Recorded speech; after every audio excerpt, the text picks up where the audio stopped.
Magandang gabi mga kaibigan. Medyo naiiba ang content natin ngayon pero may kaugnayan pa rin sa pagmumotor.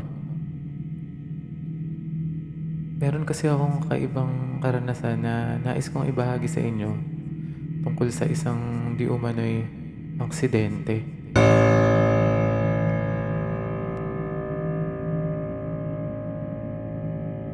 Nagsimula ang kwento ng minsan isang gabi, nag-PM sa akin yung classmate ko at nangangamusta.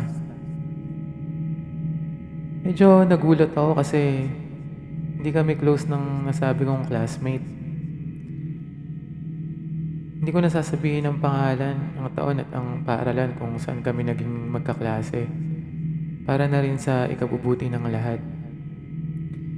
Bibigyan ko na lang kayo ng konting background kung anong uri ng estudyante yung classmate ko ngayon. Para maintindihan nyo kung bakit ako nagulat at kinabahan nung nag-PM siya sa akin.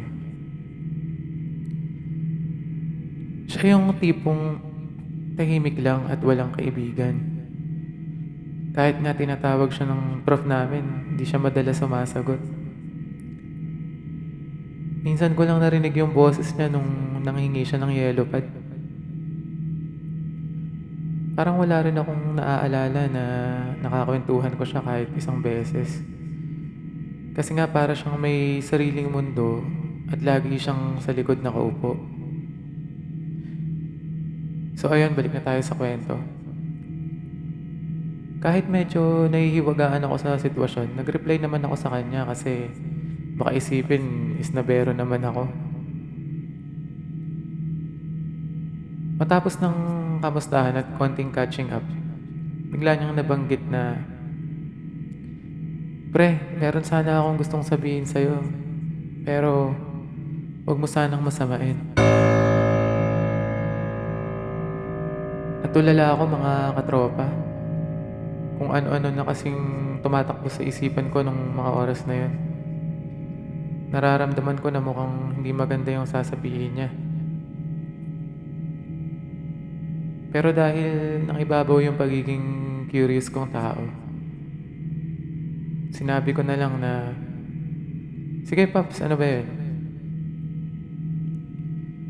Tapos ayun, nagsimula na siyang magkwento.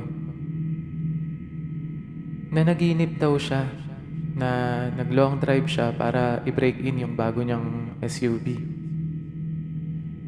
Oras daw ng gabi yon at habang binabagtas daw niya ang kahabaan ng isang madilim at palikulikong kalsada, nagulat daw siya dahil may nakatumbang motor sa gitna. At sa gilid naman, may nakabulagtang rider na wala ng helmet. Mukhang natanggal sa lakas ng impact sa pagkakasemplang.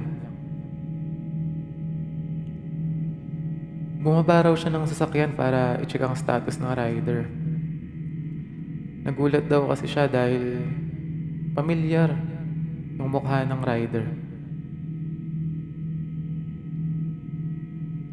Kinaparaw niya yung leeg kung may pulso pa.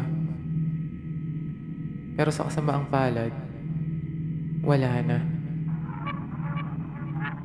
At dahil pamilyar nga sa kanya yung rider, tiningnan niya na rin daw yung backpack nito kung may ID or contact number para matawagan niya yung pamilya at maipaalam ang kamalasang sinapit nito. Nung makita raw niya ang pangalan sa isang ID, nakumpirma niya na kilala nga niya ang rider. Kinilabutan ako mga tropa nung sinabi niya na ako raw yun. Ako raw yung naaksidente. Nanlamig ako at di na ako nakapag-reply. Medyo na-bad trip rin ako kasi palagay ko, pinagtritripan lang ako nung classmate ko. Maya-maya pa, nag-PM uli siya. Sabi niya, "Ayun lang pre, pasensya ka na kung nakwento ko sa'yo kasi kahit panaginip lang parang totoong totoo eh. Baka paalala lang yun para lalo pa tayong mag-ingat." Sige pre, pasensya na ulit. Nung medyo nahimasmasan na ako, nag-reply na ako sa kanya. Nagpasalamat na lang ako dahil kahit medyo awkward, ay kwento pa rin niya sa akin yun. Inisip ko na lang na baka may mga mababait pa talagang tao na kahit papaano may concern sa kapwa. Tsaka may point nga siya. Baka pagpapaalala lang yun para lalo pa tayong maging maingat pag nasa kalsada. So ayun, nagpaalam na ako sa kanya at akala ko yun na ang huling message niya. Pero hindi pa pala.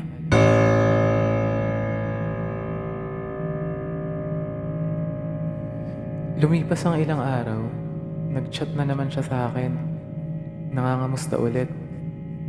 Pero that time, hindi na ako nag-reply kasi nakukulitan na ako. Inisip ko noon na i-block na lang siya kasi ayoko talaga masyadong nakikipag-usap. May pagka-introvert din kasi ako. Pero bago ko ginawa yung pag-block, na-curious ako at tinignan ko muna yung profile niya. Laking gulat ko na lang mga tropa nang mabasa ko ang mga posts niya. Sabi sa isang post, "Go on and enjoy a worry-free life by having a flexible accident protection." Sabi pa sa isang post niya, "Get cash to replace your monthly income for 2 years in case you get disabled or pass away due to an accident.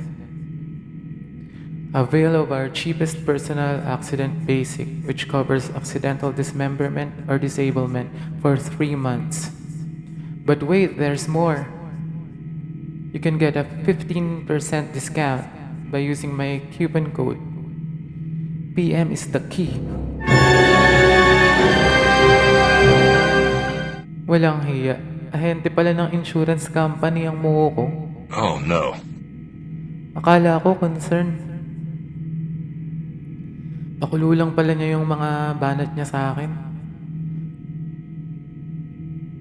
Parang intro lang sa kanta. Tapos pagdating sa chorus, malamang aalokin niya na ako ng accident insurance package nila. Visit.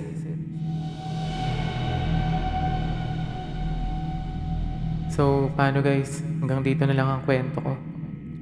Kung nagustuhan nyo, baka naman pwede kayong mag-subscribe. Thanks for watching and ride safe always. 257